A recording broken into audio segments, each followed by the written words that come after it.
Today, we're going to dive into a fan theory that could honestly change how you see the entire Harry Potter series.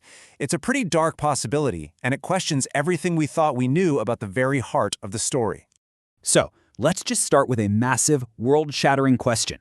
What if the love between Lily Evans and James Potter, the love that literally saved Harry and defeated Voldemort, was never even real?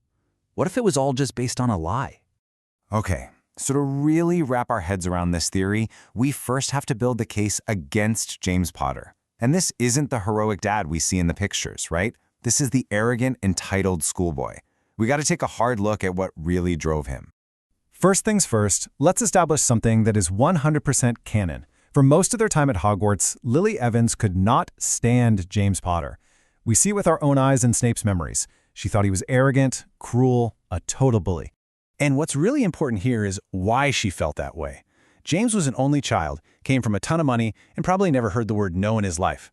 That entitlement, it just fueled his arrogance. And his nasty obsession with bullying Lily's best friend, Severus Snape, was, the main reason they were always at each other's throats.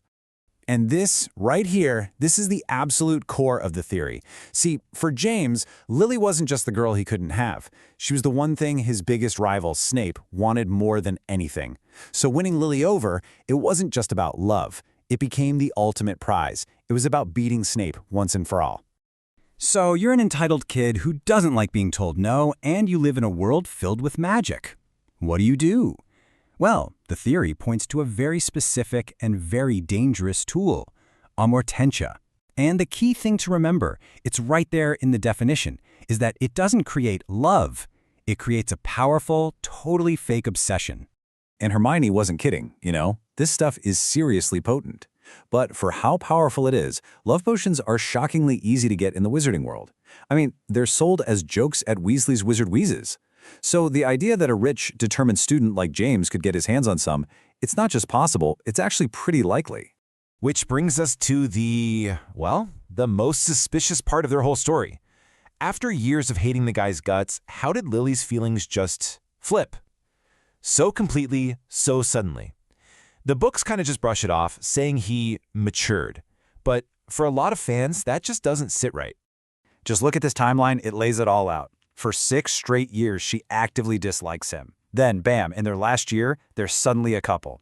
And here's the tough part. James didn't have a lifetime to become a better person. He died when he was only 21. That is a crazy short amount of time to undo years of being an arrogant, entitled bully. But okay, to be fair, we have to look at the other side of the coin. Let's break down the official story, the canon explanation for this huge shift, and see if it really holds water. So the canon explanation is actually pretty simple.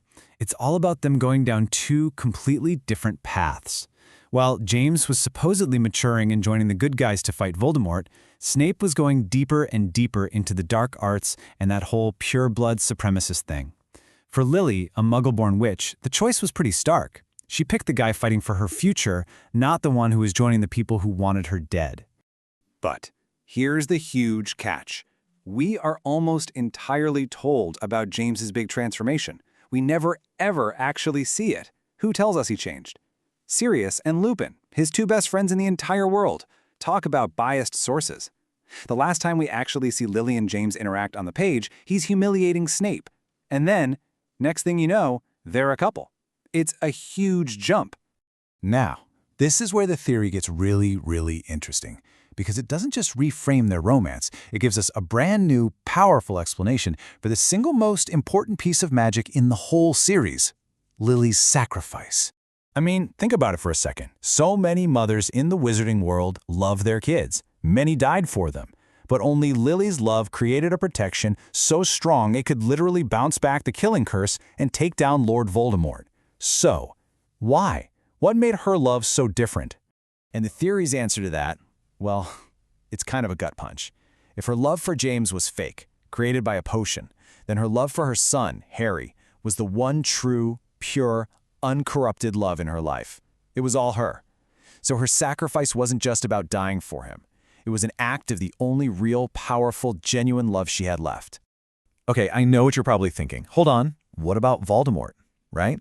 We all know he was conceived under a love potion, and that's why he couldn't love.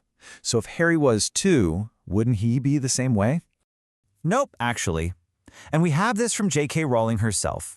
She explained that Voldemort couldn't love because he was never given love.